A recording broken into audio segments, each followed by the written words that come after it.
All right, everybody, welcome back. This is the end of the world. Michael and Stu. I'm Michael. I'm Stu, and today we are trying a unique experiment in that Michael is on location outside Pompeii, 2 weeks late for our Pompeii episode. We thought this out better. We could have gotten some on the ground. I'm approaching the ruined city. I'm touching the plaster model of the dead body. But that is not how things shook out, so to speak. Instead, we are discussing the biggest calamity of 2009, and that is not what you might be thinking, but instead the Balloon Boy incident, right? Yes. Michael, what brought us into this Balloon Boy scenario? You know, it's interesting. I felt like I had such a clear idea in my head last week when we announced that we were doing this. But I do think there is something interesting in the sort of bigger scope of this podcast to talk a little bit about moments of crisis, real or perceived, and of course, how people react and perceive them in real time, and sort of go through some of those. And this one just kind of jumped out at me because I do think it is some sort of height or apogee of something. I'm not quite sure what, but the era and the moment just really has stuck with me all these years later. So I figured, why not this one? Yeah, I agree. When you suggested it, we were planning out future episodes in a dismal bar on the Upper West Side a couple weeks ago. Yeah. The most dystopian of all places, a perfect setting for us to scheme out our plans. And you suggested this, and I was just like, yes, immediately. And to what you were saying, like, I think part of the reason this is so interesting is, all right, so let's set the stage just a little bit. Balloon Boy incident occurs on October 15th, 2009. And I think that's very significant, right? 2009 is this nebulous hinge zone where, all right, 2008, we have Obama elected. Obama becomes the first black president, early 2009. And as far as like mass media adoption of social media, like this is like right before that really takes hold of everything, right? Absolutely. Yep. So I think this is crucial because the Balloon Boy incident is very much a product of a different media ecosystem than the one that we have been enthralled by and dominated by since especially 2016. But like with the new AI stuff, it feels like we're just spiraling further into this dissolute nightmare zone. This was a more of an old school incident, right? This was a incident primarily powered by the 24-hour cable news networks, right? Yeah, it was the sort of situation that I think, especially when we went back for this episode and watched the actual coverage. Yeah. I believe we were watching the MSNBC feed for the whole duration that they covered it, which was an hour and a half or something. And it really does look so different, right? So what's interesting to note is that when the coverage when they break the story, it's also interesting that Obama is attempting to pass healthcare reform, and because this is October 2009, we already know he's far gone, giving up on the public option. Yeah, but he's doing a town hall, right? Which also feels profoundly of the era, right? This type of thing you don't really see much anymore of. Obviously, they weren't sending Biden out to go talk policy around the country, but Obama is giving this, and the little ticker underneath guarantees that he says he guarantees they'll pass health reform this year. And they break into the anchor. Do you remember what time this was? This was in the afternoon, right? So like a daytime anchor.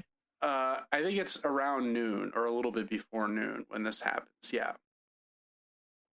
And so there's this amazing moment off the get-go where she is trying to explain what's going on, which is that we are seeing footage of this at first glance like a tinfoil aluminum balloon Yeah. just hurtling through the air. And she is trying to quell any skepticism the viewer may have as she explains the story. So she's like, there's a boy, a 6-year-old boy on this balloon. And we actually, there's great quotes, like we actually double checked when this story came across the wire to make sure it wasn't a hoax. And it's hard to believe, but this is very, very true, was how they actually kicked off the coverage, which in retrospect is just so perfect. Yeah. Yeah. It's like the fact checker must have been like tearing their hair out as this was playing out, right? Like yeah, because I mean, did you watch it? Because I watched the spot when it happened. Did you see it? Yes. Oh yeah. Yeah. I was living in Harlem at the time, and I was teaching, and I think I wasn't teaching that day, or I had a class later, and this, like, I was on Twitter in 2009. Like I was like an early adopter. I know I'm amazing. I was an early adopter of social media, and I'd been on MySpace, and I was one of the first 200,000 people on Facebook. Yes, I will continue to brag about how awesome I am. No, but you know what I mean. So like, I started to see like tweets about this, but at the time, it wasn't like you cut to a YouTube feed or someone's posting a video meme they've made of what's unfold. Like now everything is so immediate. Then it was more like the Twitter instruction would be like turn on MSNBC, turn on CNN, turn on Fox News, whatever it was, right?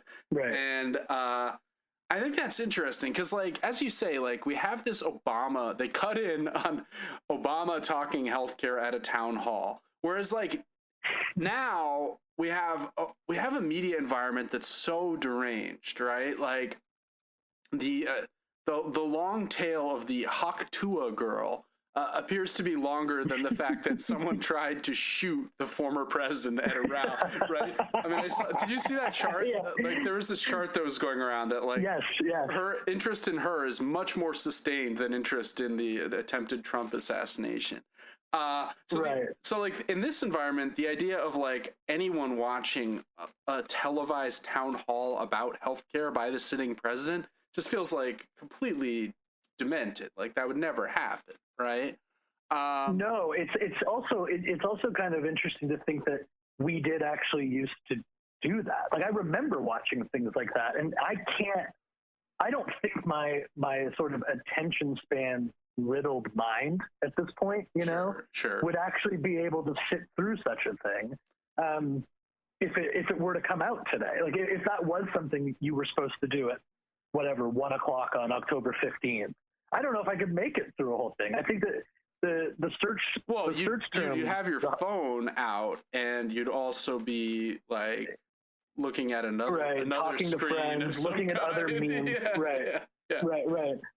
Yeah, and I think it's kind of what's interesting about this is that it happened very quickly, right? It was one day. In fact, the coverage was a couple hours, and then they figured out, I believe, pretty quickly that the kid was actually at home the whole time. Well, they found initially, like, let's just very briefly overview the incident. So this zany family, which we'll discuss more in a little bit, the Heenies, have this ridiculous homemade balloon in their backyard. The kids are the other kids, not the missing kid Falcon, are videotaping.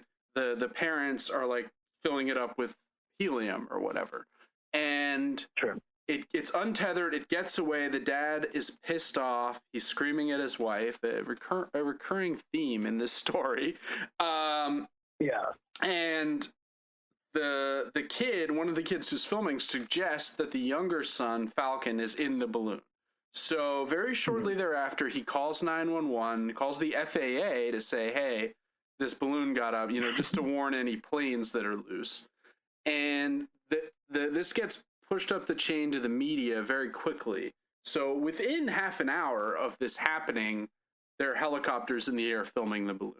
and everyone believes that the kid is in the balloon. After 2 hours, so the balloon gets out at like 11:30. It lands by 1:30. They're like, we're gonna cut away as they open the balloon, just fearing that this kid has been frozen to death or something inside, Right. And then they cut back, and it's like, that hasn't happened. The kid isn't there. And then the fear becomes, oh my God, what if the kid fell out? Right? There were even reports like someone spotted something falling off the balloon. Like, we pray that it wasn't Little Falcon, like there's this weird tone about it. Because it's like, oh yeah, like that would be terrible. You ghouls, you're like already have made this child's potential death into a total spectacle. And now if he's actually dead, you're like, oh no, this is the one thing we didn't want to have happen.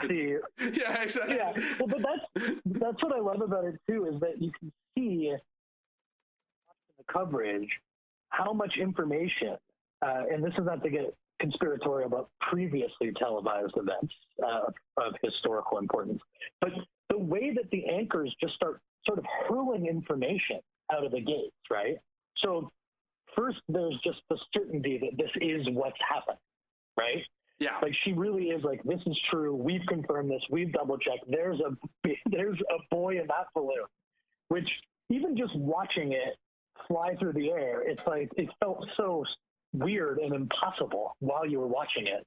And then explaining, which is funny, while underneath there's a ticker that says, police suggest this aircraft has the ability to get to 10,000 feet. She announces that it is currently at 10,000 feet. Turns out, and even as you're watching it, even as you're watching it, you can see there's no way that's 10,000 feet. And in fact, it didn't even get beyond 1,200 feet. Right. Right. And so, I mean, still pretty high. All of these, pretty high if there's a kid. Very high, very high. But it's fascinating to see how many things are presented as fact in this short span of time. And then none of it is true, right? And then they have to put all the pieces back together and just be like, and then of course it, instantly turns into, whether it was a hoax or not. Well, yeah, just to cut back to that for a second, like the kid is located at 4 p.m. So like 2.5 hours after the balloon has landed and he's not in there. They've been looking around for his body on the plains of Colorado, right? No sign of it. He's hiding in the attic of the garage. So like not even the real attic. And the parents claim we didn't even know he could go up there, blah, blah, blah. And this immediately, as you say, leads people to speculate that this is a hoax. Now, like a couple other, I just want to, before we move on to talking about the family, like this occurs in October 2009. It reminds me a lot of the Sully incident from January 2009. The plane that miraculously landed on the Hudson River after getting struck by birds, right? And that had the same kind of quality. There's like a couple other times in the early 2000s when I remember hearing about something and turning on MSNBC or whatever, the CNN. There was like a time a plane had its wheels like broken, like its front wheel was bent. And so the pilot had to like land it and everyone was like, oh my God, they're all going to die. And then like the wheel held even though it was bent and everyone was fine. Like this is like a certain type of spectacle where you hear about it, you turn on the cable news. 9/11 is the other obvious, what? Oh, what happened? And I think, I mean, not to say that the balloon boy and 9/11 are equivalent, just the character of like mass watching of the television.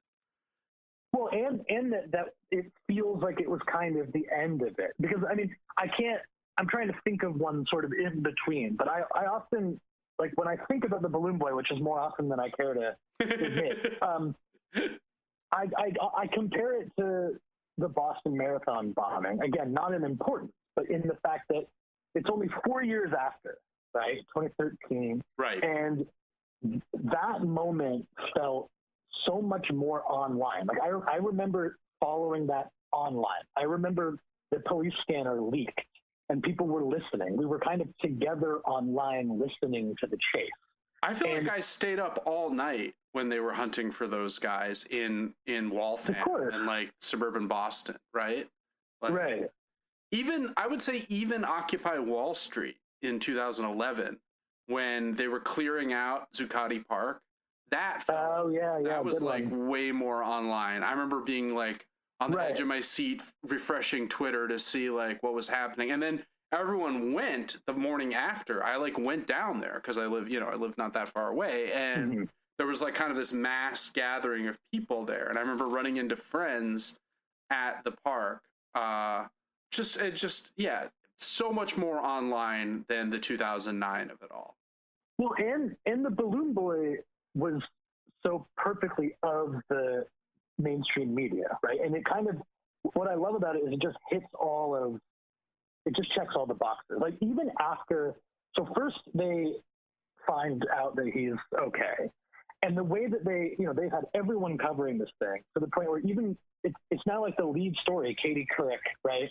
Is talking about Balloon Boy, and they bring in this Los Angeles correspondent who's apparently he was also following the story. But even the tone, they hit so many great notes when it comes to these stories where they couldn't help even then making it still like a human interest story. So the way that he ends his description of how they figured out that he was actually hiding, and now there are questions about the intent of the family and whether it was a hoax.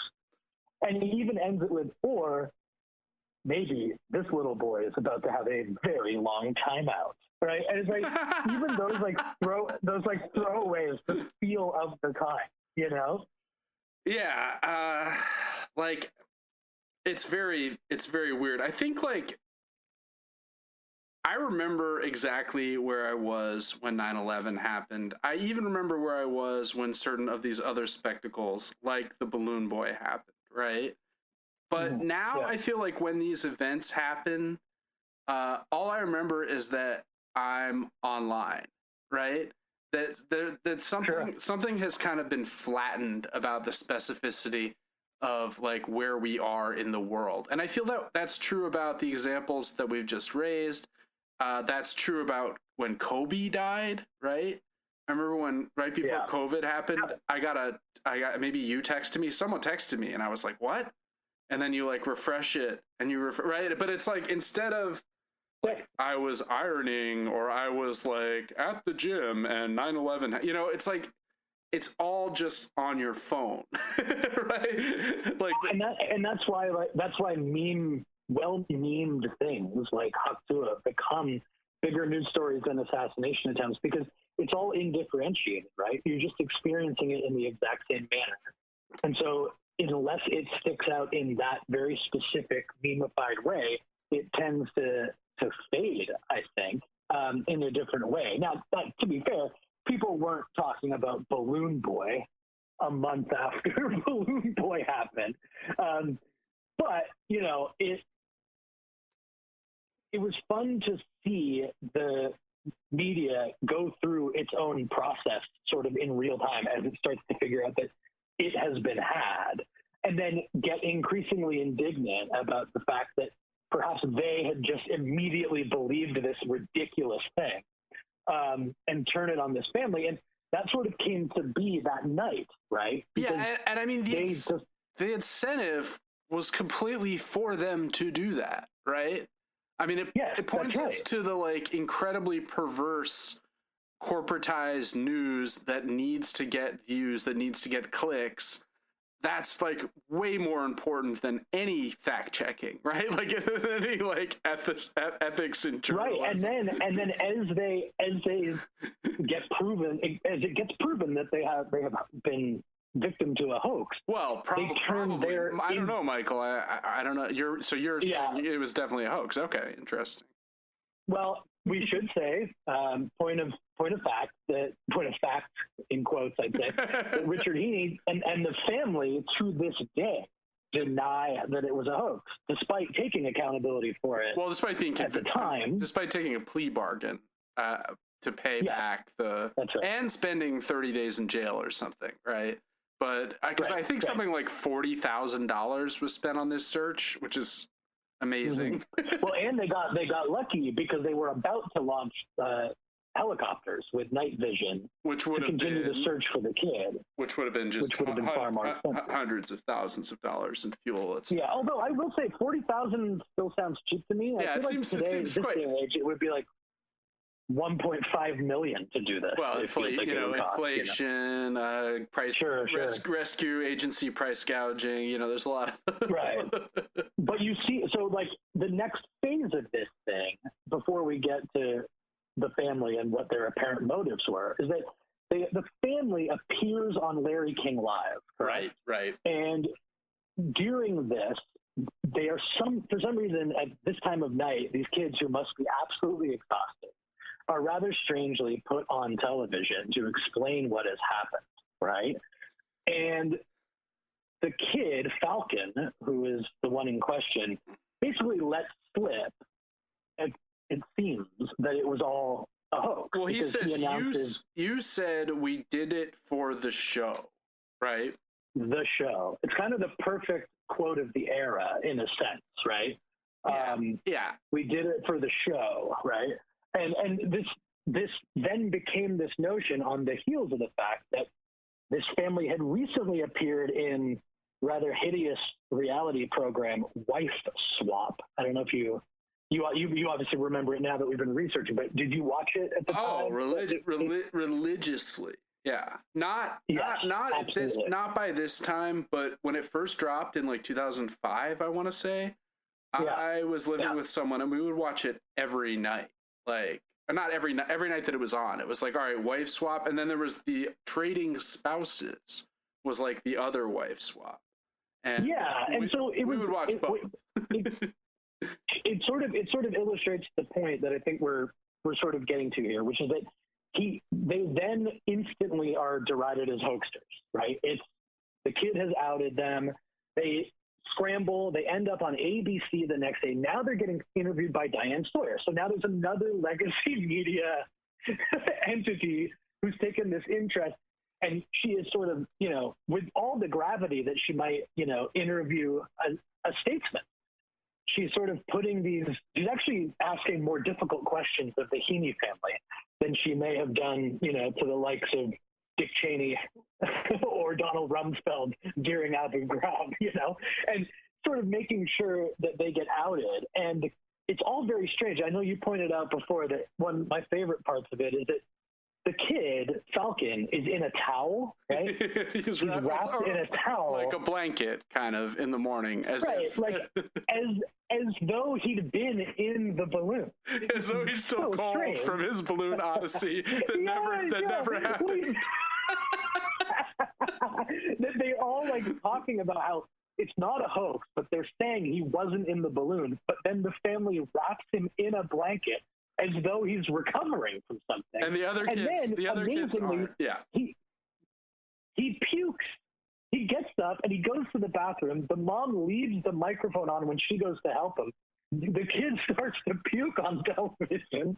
It's almost like the one kid, the Naked Gun live mic bit, right? When he gives a speech and then goes in the bathroom and you hear him piss for like 20 minutes. It's literally that, except a kid. It's a real thing. Right. And so you now have you're a day into this and you've had, Larry King, you had Katie Couric, you've had Diane Sawyer, and they all, the indignation increases as they start to piece together that this is a reality television family and that perhaps Richard Heaney of Wife Swap was trying to pitch a TV show about science or myth, kind of like a Mythbusters aliens science show or something. And they all, what I love about it is they are so indignant towards Heaney, who of course is insane for having done all of this. Sure. But they're the ones who latched onto the coverage, right? Oh yeah. Well, I think, and then they're like, "How could you do this?" And it's like, "Well, I do this because this is how you get famous." Exactly. Especially in 2009, right?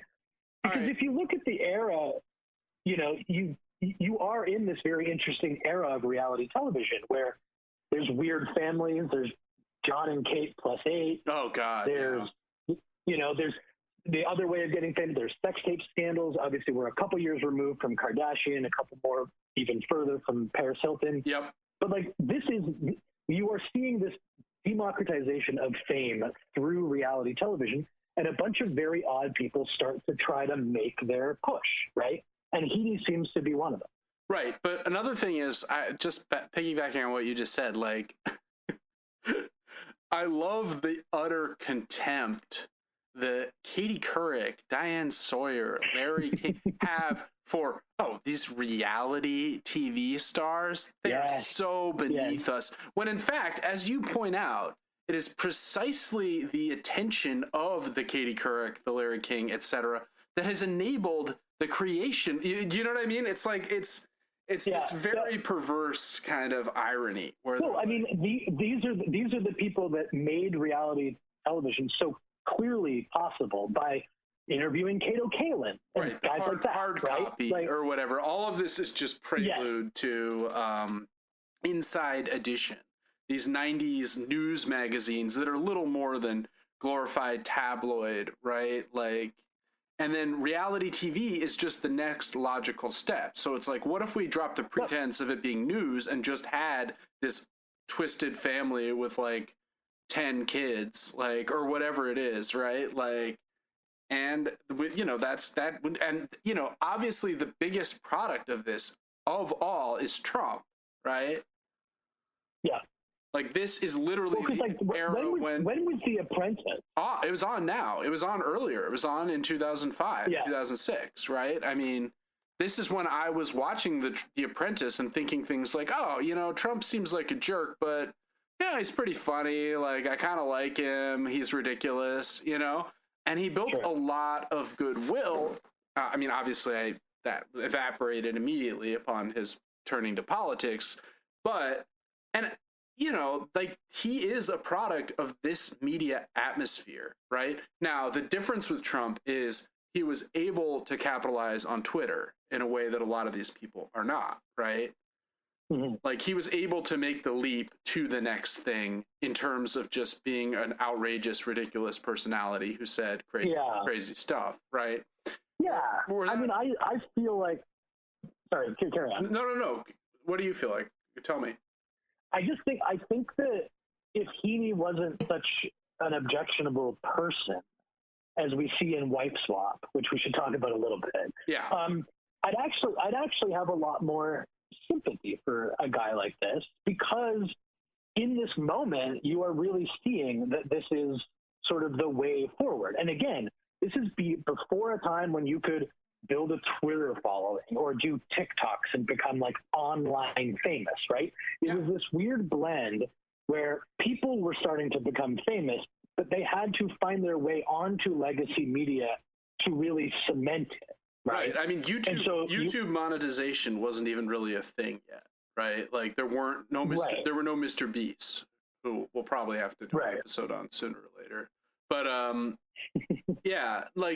exactly. This is social media can only get you fame if it can be a platform to a reality TV show or Justin Bieber, right? A singing career with the mainstream record labels and stuff like that. Right? And Bieber was kind of like, it was one of the first true like YouTube guys, right? Yeah. Kids, I guess, at the time. Oh yeah. But that's all in this same moment, right? I mean, discovered by Scooter Braun in 2008. Yep. This is the exact time that we're talking about, right? Yeah. Whereas now, like, Justin Bieber wouldn't have to even do necessarily, like, if he got his following big enough, he could just maintain all the control and maybe, outsource some of his comms or whatever to people. But like, whereas then it was like, and that's what the game the Heenies are playing. So let's just talk about Wife Swap. So they're actually on 2 episodes of Wife Swap. I watched both of them. Mm-hmm. Took 40 pages of notes, which I've distilled down into just a couple. Basically, Richard Heaney, the father of the Falcon, the leader of their family, is clearly obsessed with becoming famous, and he realizes cannily that the way to become famous from a show like Wife Swap is to be as objectionable and zany as possible, right?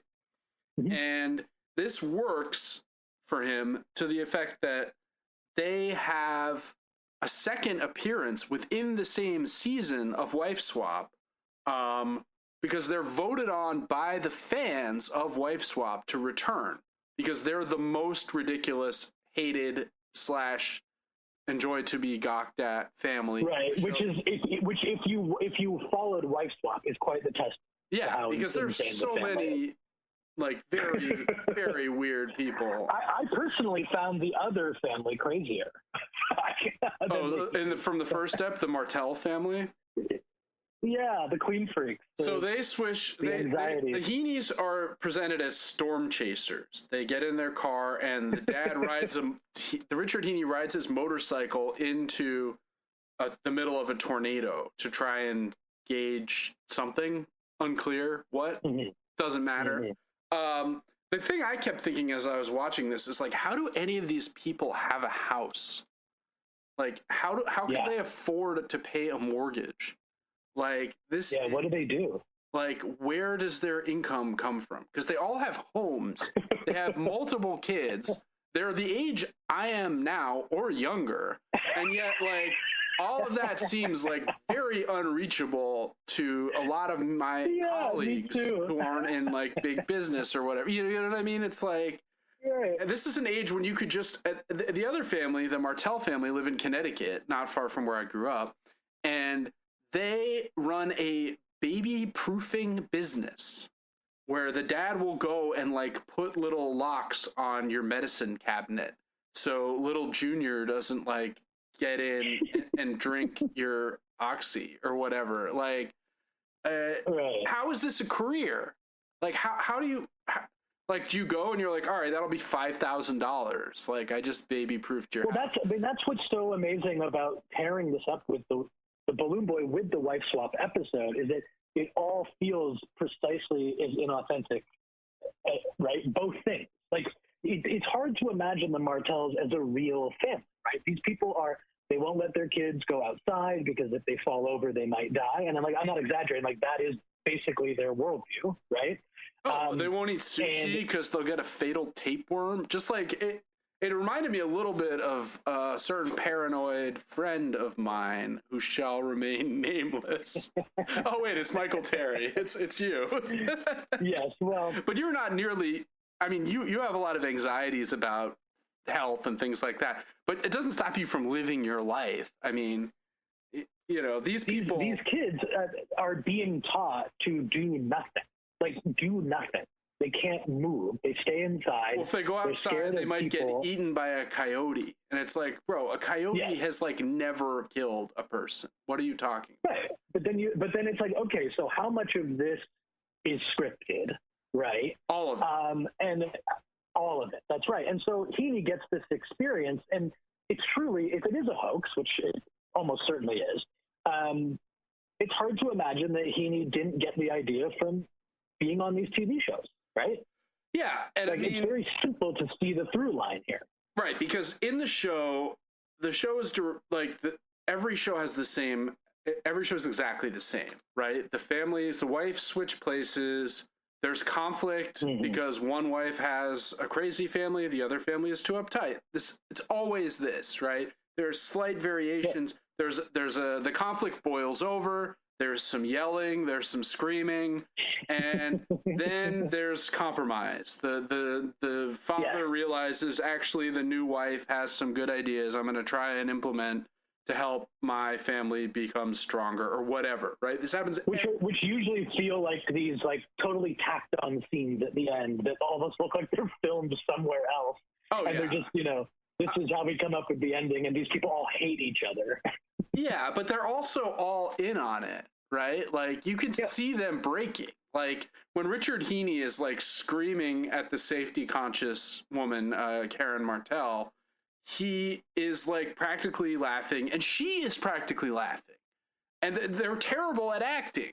Like, none of this seems real at all. Same with... Although it should be said that Heenie was accused, I believe, right, of domestic abuse? Violence, right? About a year before the Balloon Boy incident, I think.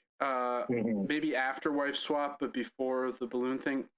Yeah, not good. I mean, he is probably hamming it up, but like those moments, like when the balloon takes off, there are moments in Wife Swap where I would imagine he's not the easiest man to marry. It's also an amazing sort of testament to the era, the types of things that he's just saying on TV, right? Like he's explaining to Karen how women go downhill after 25 years old.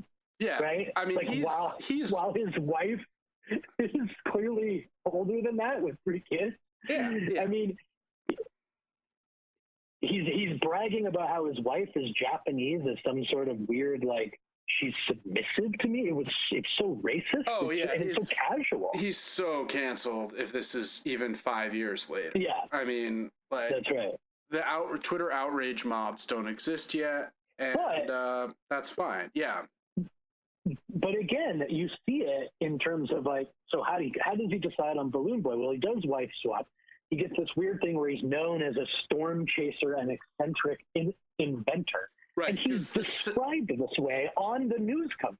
The second episode that they do is about aliens and the flying saucer appears in the episode. And it's all about how he wants to make contact with aliens. So, and it's the most, like, if the guy in 2020 did not become a QAnon believer, like, I don't know anything about anything, because he's just a classic. I mean, he gave an interview. He gave an interview on Nightline 10 years later, where he was like wearing a T-shirt that was explaining that people should go online and search the truth about him. Surely he went the QAnon direction. Yeah, it was made for Richard Heaney. There's this one video by this big account called Internet Historian that I watched.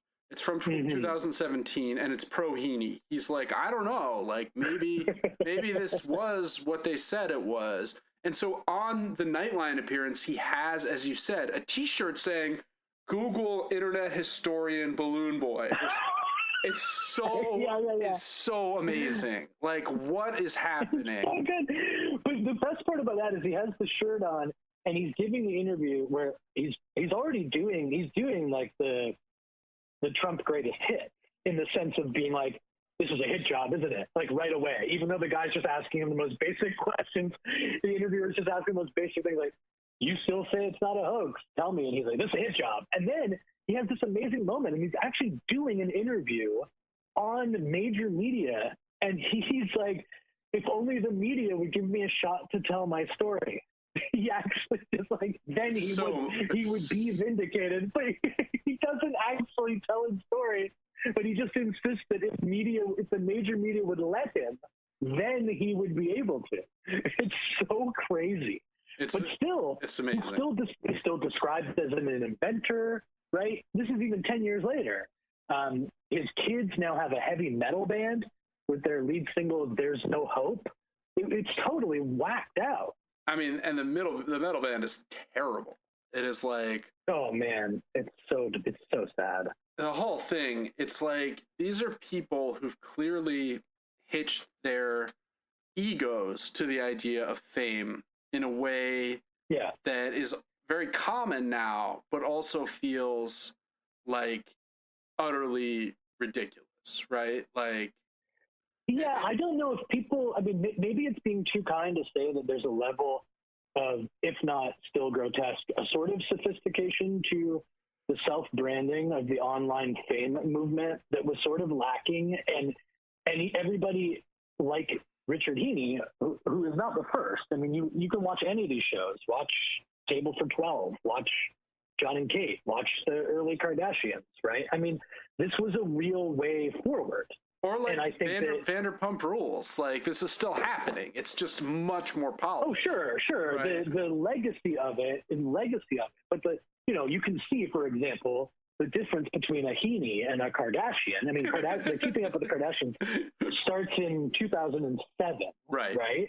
And they obviously had the game figured out, and very quickly they became international superstars. But it makes sense that in this era, for every Kardashian, just like everybody starts a band thinking that they're going to get signed to a major label, for every Kim Kardashian, there's millions of Richard Heaneys, right? And to see him make his push onto just daytime news coverage was like when you were able to recontextualize the moment, right, after you realized it was a hoax and who he was, it made way more sense than if it were a real event, right? Yeah, I think that's right. I mean, knowing what we know now about him, I mean, this starts to come out during the live coverage. They're like, oh, there are reports that the family was featured on a show called Wife Swap. And the anchor acts like she doesn't know what Wife Swap is. Come on. Come on. 5 seasons in. Oh, 5 come seasons in. on. You know. Anyway. It's like Wife Swap. Who do you think's paying your contract? Yeah, it's like this. The advertisers on Wife Swap. Yeah, exactly. It's like this TV show, Vanderpump Rules, right? Like you see this sometimes. Like people have this weird contempt for reality TV, and I'm not crazy about reality TV at present. I haven't had like a regular TV setup since the Heaney incident. Like this is around the time that I got rid of like television, not because of this. I mean, that would be funny if I was like, all right, that's it, no more cable for me. It was it's ridiculous. Like people don't want to believe that they're like, people who are in legacy media want to believe they're still special and these other people are not, right? That's right. Right. And it's like, I don't know, who do I give more credibility to? An anchor who just, and a network that just falls for Richard Heaney's obviously bullshit prank, or Richard Heaney? Like, who is really more, deplorable in this equation? But yeah, I mean, I think that one of the things that, just to finish up the thought about the era and the reality TV, is that you can see as the democratization of this, the sort of gatekeeping starts to be transferred over to, apply for Wife Swap at the end of, and normal quote unquote people are being put through the ringer of casting in a way that actors and actresses would have been. But you're seeing media in general and the attention economy in general starting to get sophisticated and figure out what it's doing. But in this moment, I always call it sort of the period between the premiere of Survivor, the debut of Survivor in 2000, through to what I would say like 2011, maybe, when Twitter starts to feel more ubiquitous, certainly by the 2013 with the Boston Marathon bombing. Once you get to that point, it does feel a little like now we are online in a different way. But when I stop to think, I mean, I never even considered myself someone who watched that much, but it's quite clear that it scratched an itch, right? I mean, I started thinking about all the shows that I definitely watched multiple episodes of John and Kate. I watched, I'm sure, a whole season of Making the Band, right? Like, I started thinking about all the different reality TV shows that have now been replaced by watching the world take place online. Right. And I feel way less need now to go. Why would I go tune in to a full hour of this when I can get the 10 seconds I need at any time of day, right? Yeah. And I mean, so, this isn't really about an apocalypse in the sense that we usually talk about on this show, but there is a kind of changing of the guard feel to this, like we've crossed a threshold, and this marks the sort of end of an era of like mass media, and that we've moved into, as you say, a different and more particularized type of spectacle, where the spectacle is now just in our phone, and there's no need. And I think what's interesting about this is it means we're more atomized, right? Like, I'm not saying, there was MSNBC, there was Fox News. If you're conservative, you watch one, liberal the other, etc. But now it's like you can be so siloed in your internet bubble that you literally have no idea what's going on, because everything and every person you see is, and I think of like my friends that are obsessed with the fact that like Putin is in control of every bad thing that happens in the United States. And it's like, I don't think Putin is a good guy. I'm sure he is doing bad things. I also don't think he's like puppet mastering the like anti-Gaza like genocide protests in the United States. I'm sorry. Like I don't think that's happening, because I think there's a lot of people that are very upset about that just for its own sake. But I have friends who are Dems, who are libs, that literally believe that is what is occurring. It's like, and they have an entire media ecosystem of people that also believe this and are just repeating this. And you end up, and the people who love Trump are the same way, right? It's like, oh, something bad happened. It's like, oh, that George Soros got us again, you know? It's like the Putin is just George Soros for Blue Anon, folks, right? Like, that's right. And I think like this, obviously the mainstream media abetted this kind of thing before, you know, like there are so many instances. Well, I mean, the mainstream media has obviously been proven very effective at manufacturing consent and anything else. But it feels different in the sense that there's no separation between media and our lives. That's right. Anymore. And then on top of that, moments like Balloon Boy, I love saying that, moments like Balloon Boy, give us this, when you look back on them, it's like, it feels miraculous that as many people watched it and followed it in that day. Like, even though you can understand that even in 2009 is not that long ago, and obviously mainstream media was so powerful that people do get their information, now that we're so used to having the quote unquote control over our media consumptions with our phones, sure, it feels like impossible that we all would have understood what had happened to Balloon Boy within a day or two. You know what I mean? Does that make sense? Yeah, no, it does. Right. I mean, there are whole memes that emerge, and I sort of see them in passing. They emerge, they die. I never bother to have them explained to me, and it's fine. You know, you got to just let it go. And well, that's why, but that's why like Haktua is such an interesting development in a sense, because you could see the marketing strategy sort of as the thing was still becoming a meme, right? Very quickly, she is signing to an agency. It's and kind of separating herself from like trying to separate herself from the normal memes. She's a different meme. She's a bigger meme, and you can see it. And again, who knows? Like you said, the long tail is extended, but you can see this very purposeful. You see her on all of these podcasts within, months she's of this happening. She's at Club Random. I mean, wow, she made it. Like sitting with Bill Maher. Like, what is going on? She's in the presence of the genius himself, Bill Maher. It's amazing. Yeah, that's right. And he's like, you sort of wonder, like. Well, he's like, have you seen the interview with her? He's like, isn't everyone like addicted to meth? She's like, what? Yeah, I've only seen Have you ever met a person from the South before? You just assume they're all meth heads, Bill Maher. It's like... But you sort of wonder if he like looks at what's happened now and is just sort of like, man, I was born at the wrong time. Yeah.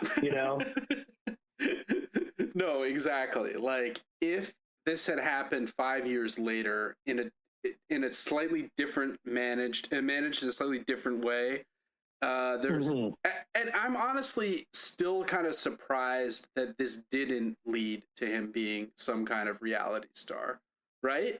Like, I think the problem with the reality star is that because it was a hoax that faked out mainstream media and law enforcement, I think that's like, especially in that time period, a very hard thing to overcome.